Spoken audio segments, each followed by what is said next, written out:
আবার অন্যদিকে তৃণমূল কর্মীর বাড়িতে বোমাবাজির অভিযোগ। দিনহাটায় তৃণমূলের উপপ্রধানের বাড়িতে বোমাবাজির অভিযোগ উঠে আসছে। সিসিটিভি ক্যামেরায় ধরা পড়েছে বোমাবাজির সেই ভিডিও। এবার তৃণমূল কর্মীর বাড়িতে বোমাবাজির অভিযোগ। কিছুক্ষণ আগে যে খবর দেখাচ্ছিলাম, দিনহাটাতেই বিজেপি কর্মীর বাড়িতে ভাঙচুরের অভিযোগ উঠে আসছে, আর এবার তৃণমূল কর্মীর বাড়িতে বোমাবাজির অভিযোগ উঠে আসছে।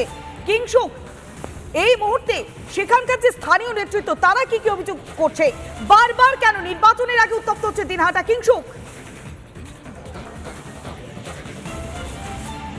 একদমই তাই। দেখো, এই মুহূর্তে আমি রয়েছি কোচবিহার জেলা বিজেপির নেতা অজয় রায়ের সাথে। তার আগে তোমায় যেটা বলবো, গতকালের পর থেকে কিন্তু চরম উত্তপ্ত দিনহাটা। কখনো তৃণমূলের, কখনো বা বিজেপির। বাড়িঘর ভাঙচুর, লুটপাটের অভিযোগ, পাল্টা অভিযোগে রীতিমতো আতঙ্কিত সাধারণ মানুষ। আমার সাথে রয়েছেন বিজেপি নেতা অজয় রায়, আমি তার সাথে কথা বলবো। দাদা, গতকাল রাতের পর থেকে বিজেপির ভারী ভাঙচুর করা হয়েছে। অপর পক্ষে টুটিবাড়ি ওয়ান উপপ্রধান, তার বাড়িতে বোমাবাজি, সিসিটিভি ফুটেজে দেখা যাচ্ছে। অভিযোগের দিন আপনাদের দিকে কি বলবেন?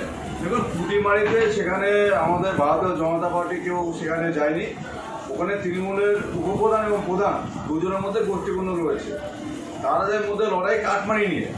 এখানে ভারতীয় জনতা পার্টি এর সাথে কোনো যুক্ত নেই।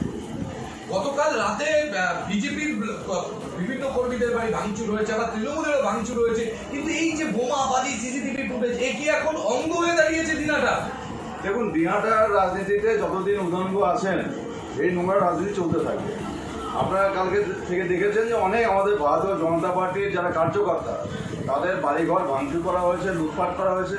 এবং আমরা দেখেছি 60 বছর উপরে এক বৃদ্ধ বয়স্ক বাবা, আমাদের এক কর্মীর, তাকেও মাথায় আঘাত করা হয়েছে। আজকে 7 থেকে 10টা সেলাই পড়েছে তার মাথায়। আজকে আমরা দেখেছি গতকালকে রাতে আমাদের কর্মীদের বিভিন্ন জায়গায়, কর্মীদের বাড়িতে এবং কোথাও বাড়ির বাইরে বিভিন্ন জায়গায় কালকে বোম্বিং করা হয়েছে। তাহলে কি বলবেন? উদয়ন গুহ তো বলছে এই সমস্ত কিছুর পিছনে বিজেপি দায়ী, তারা ইচ্ছা করে দুষ্কৃতি করছে অশান্ত করার জন্য। সামনে ভোট আসলে এরকম। দেখুন, উদয়ন গুহ বুঝতে পারছেন যে কিংসুক একের পর এক অভিযোগ উঠে আসছে। কেননা তৃণমূল কর্মীর বাড়িতে বোমাবাজির অভিযোগ, দিনহাটায় তৃণমূলের উপপ্রধানের বাড়িতে বোমাবাজির অভিযোগ উঠে আসছে। বারবার উত্তপ্ত হচ্ছে কোচবিহারের দিনহাটা।